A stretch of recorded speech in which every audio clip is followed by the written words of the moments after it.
ada pengetahuan-pengetahuan bawaan atau kebenaran-kebenaran yang secara substansial, secara fitri itu ada pada diri manusia, dan itu menjadi bekal untuk kemudian dia memproduksi atau mengembangkan pengetahuan-pengetahuan lain melalui pertanyaan. Jadi kita ingat dulu waktu belajar logika misalnya, di Mantek itu untuk memperoleh pengetahuan yaitu dengan berpikir. Berpikir yaitu bergerak dari yang diketahui ke yang tidak diketahui.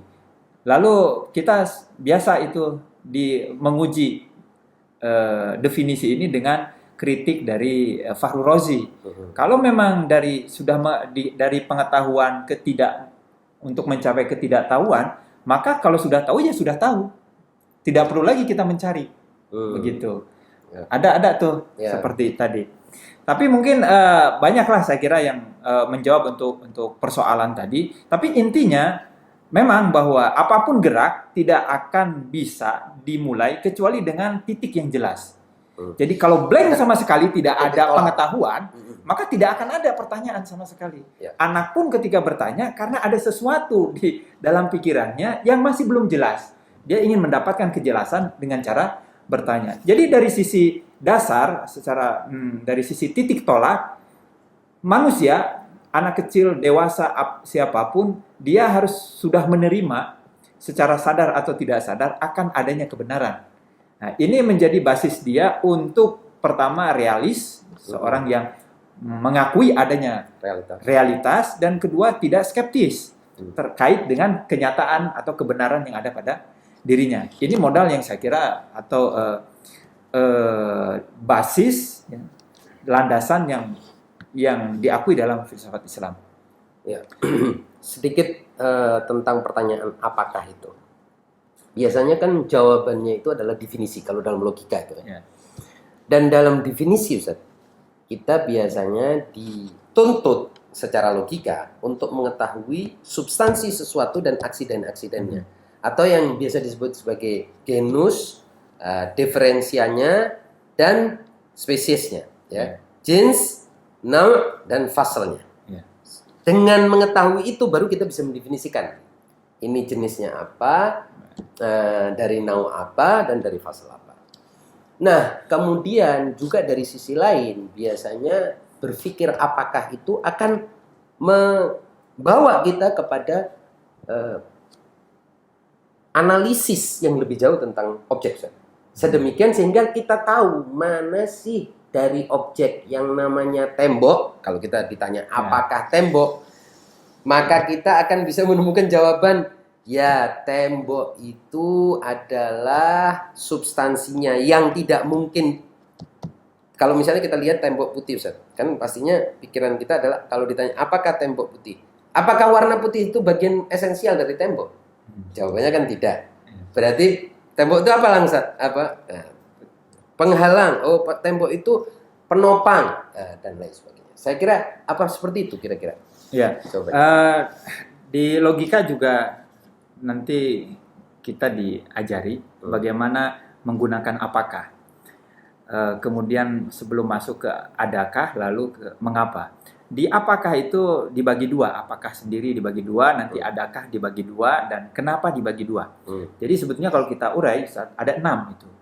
Apakah pertama, lalu adakah pertama, lalu apakah kedua, adakah kedua, berikutnya mengapa sebagai asal, lalu mengapa sebagai tujuan.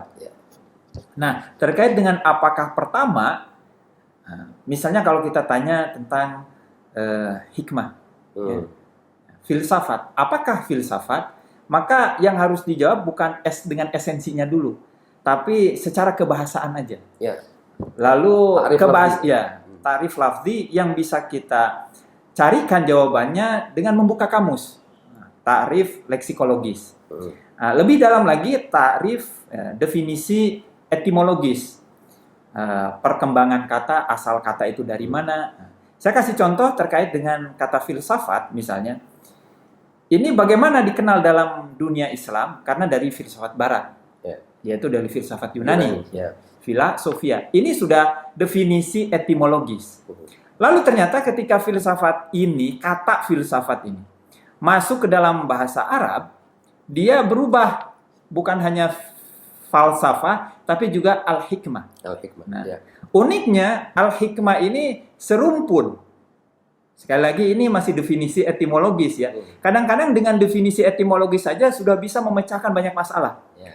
Contoh misalnya begini, di fungsi filsafat akan kita temukan dari hanya mendefinisikan etimologisnya. Jadi untuk apa kita berfilsafat? Karena kita mendefinisikan secara etimologis saja, Ustaz. Misalnya hikmah itu serumpun dengan kata al-hukum. Ya. Di mana sekarang al-hukum ini definisi terjemahannya dalam bahasa Arab yaitu pemerintahan Ya, kekuasaan. atau kekuasaan. Lalu kita tarik lagi ke dalam bahasa Indonesia, hikmah ini kebijaksanaan atau bijak. Lalu juga serumpun dengan kebijakan yang biasanya tidak akan disebut kebijakan kecuali diterbitkan oleh pihak agen yang punya kekuasaan. Ya. Karena itu unik sekali ini sekarang, kebijaksanaan atau kebijaksanaan keliru. Saya kira nggak ada namanya kebijaksanaan keliru karena paradoks. Ya. Namanya kebijaksanaan itu cinta kebenaran. Lalu ada cinta kebenaran yang keliru. Itu nggak bisa. Jadi kalau ada kebijakan keliru itu secara kebahasaan udah keliru. Ya. Harusnya kita mengatakannya ketidakbijakan. Ya. Gitu. Ini kenapa sampai ke situ? Karena kita hanya sekedar menganalisis kata tadi dan ada implikasi-implikasinya secara analisis etimologisnya.